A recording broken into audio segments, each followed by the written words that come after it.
Well, you mentioned that you were you went to a Nissan training on how to attract and retain millennials. Yeah. Do you mind sharing your experience in that? Absolutely.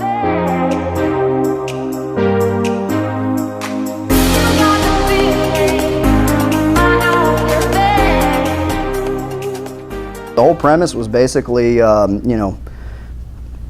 in a nutshell, people over profits in a lot of ways. You know, we have a tendency to focus in on the productivity side of making money, instead of focusing in on the main driver of that, and that's the personnel side. Really, that was the premise behind it, and a large portion of that is millennials and the changing employee atmosphere, I guess, and the needs of the employee has changed quite a bit from when you and I entered into the workforce initially, when our parents entered into the workforce. I mean, the expectations from an employer as well as an employee standpoint have changed quite a bit. And one of the things they were talking about is that what millennials are looking for at this point right now is more certainty, I guess you could say, than the car business in the past has afforded employees. They're looking for a clear path of progression, you know, to advancement. They're looking for that vertical mobility opportunity within that, which of course the car business has always had, and it's been overlooked because of the intimidation of having to work for commission. They don't wrap their heads around the fact that they dictate their own income. Yeah. So they've got a student loan that's dictating every single month what they have to pay. And it's usually fixed.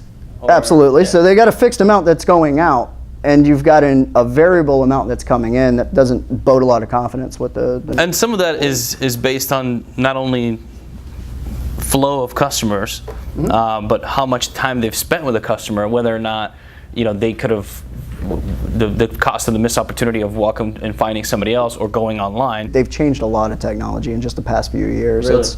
Technology is not something that it grows slowly until the transition happens, and then it's by factors of 10.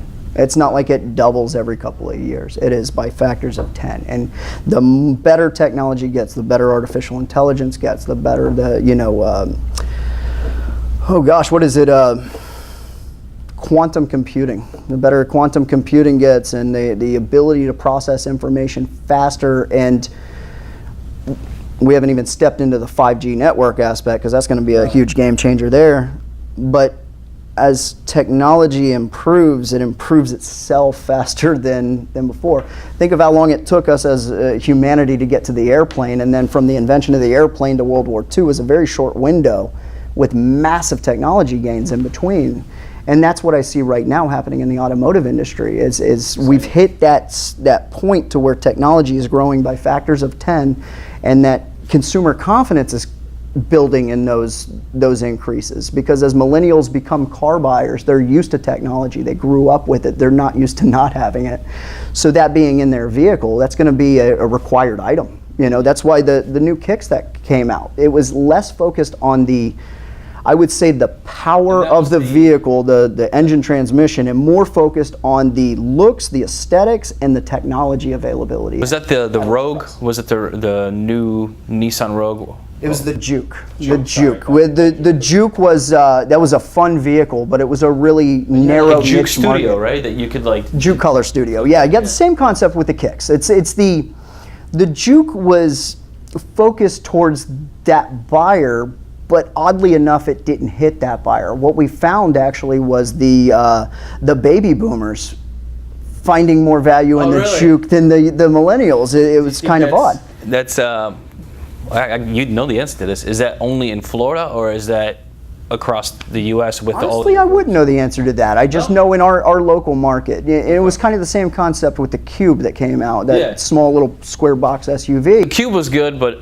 what I didn't like is driver's side blind spot was that the whole pillar was like the passenger side was wrapped around. Yeah, it's very niche market when it comes to that. But what we found is, even though that vehicle was really geared towards that younger millennial buyer that's looking for more aesthetics, that the older demographic actually preferred that vehicle more, because the access, the seat was the perfect height to slide in and out of. They didn't have to go up or down to get there. They just slid right into the seat. So a lot of times even the focal point doesn't exactly hit the market, but with the kicks, I think they kind of nailed it at this point, because They're trying to make a fun vehicle that's customizable with a lot of technology in a very small price bracket, so that millennial buyer has the income to afford that.